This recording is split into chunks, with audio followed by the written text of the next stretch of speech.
नमो नमः प्रिय विद्यार्थियों, आज हम पढ़ेंगे चंद्रापीड़ कथा में शूद्रक का जो चरित्र चित्रण है, आज इस वीडियो में हम पढ़ेंगे। आइए शुरू करते हैं। तो सबसे पहले है महाकवि बाण भट्ट द्वारा रचित कादंबरी के पात्रों में जो बहुत कम समय के लिए ही हमारे सामने आता है। इसके चरित्र के विषय में अधिक जानकारी नहीं है, फिर भी जो कुछ भी उसके चरित्र के विषय में कहा जा सकता है उसे इस पर देख सकते हैं। तो परिचय, सबसे पहला हेडिंग होगा परिचय। बाणभट्ट की कादंबरी की कथा 3 जन्मों से संबंधित है। राजा शूद्रक पूर्व जन्म में युवराज चंद्रापीड़ था। चंद्रापीड़ पूर्व जन्म में चंद्रमा तथा शाप के कारण पृथ्वी पर 2 बार जन्म लेता है।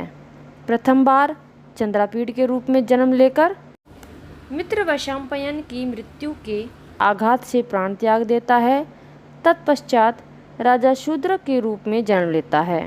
तो इनके परिचय में होगा कि जो शूद्रक था वो पूर्व जन्म में चंद्रापीड़ था और चंद्रापीड़ पूर्व जन्म में चंद्रमा था।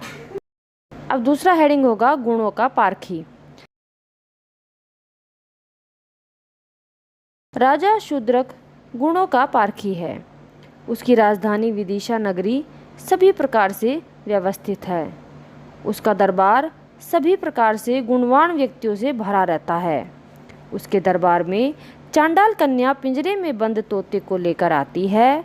उसने राजा के सामने तोते के गुणों का बखान किया तो राजा प्रसन्न मुख हो जाता है और तोते को अपने सामने प्रस्तुत करने की आज्ञा देता है। अब अगला हेडिंग होगा संयमी। जो राजा शूद्रक था वो संयमी था। कैसे था? शूद्रक के राजमहल में अनेक स्त्रियां उसकी परिचारिकाओं के रूप में कार्य करती थी। उसे स्नान आदि कराती थी, परंतु शूद्रक उनके बीच अनासक्त भाव से रहता था। अर्थात मंत्रियों के द्वारा संतान की आकांक्षा करने पर भी वह स्त्री सुख से विमुख था। वह जितेंद्रिय था, इंद्रियों का दास नहीं था। बाण ने पुनः शूद्रक को वनिता संभोग सुख परांग मुख कहकर उन्हें संयमी होने का परिचय देते हैं। शास्त्राज्ञ, यानी कि राजा शूद्रक शास्त्रों का ज्ञाता है। उसे छंद शास्त्र का भी अच्छा ज्ञान है। तोते के द्वारा पढ़े गए छंद को वह भली प्रकार समझ जाता है कि यह आर्य छंद है। वह उस आर्य छंद को सुनकर तोते के ज्ञान पर मुग्ध हो जाता है और उसके जन्म आदि के विषय में जानना चाहता है। अब इससे आगे का हेडिंग होगा जितेंद्रिय तथा चक्रवर्ती सम्राट। शूद्रक एक जितेंद्रिय राजा है। वह कामी तथा लंपट नहीं है। उसके निवास में अनेक रमणियां हैं, परंतु वह उनमें उतना आसक्त नहीं है कि अपने कर्तव्यों का भी पालन ना कर सके। चक्रवर्ती सम्राट। राजा शूद्रक महाप्रतापी चक्रवर्ती सम्राट था। उसके पराक्रम के आगे समस्त राजा अपना मस्तक झुकाते हैं और उसकी आज्ञा शिरोधार्य करते हैं। अपने पराक्रम और तेज के कारण वह दूसरे इंद्र के समान प्रतीत होता है।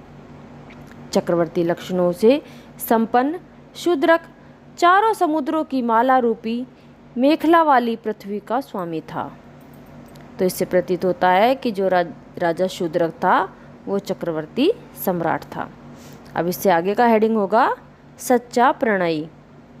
राजा शूद्रक तोते से उसके पूर्व जन्म की सारी कथा सुनता है। तब वह चांडाल कन्या शूद्रक को उसके पूर्व जन्म का स्मरण कराती है।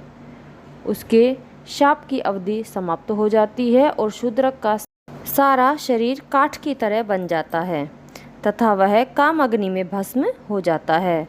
पूर्व जन्म के संस्कारों के कारण ही वह युवक होते हुए भी वनिता सुख से विमुख रहता है। इस प्रकार हम कह सकते हैं कि राजा शूद्रक सच्चा प्रेमी, गुणों का पारखी, जितेंद्रिय तथा शास्त्रों का अच्छा ज्ञाता है।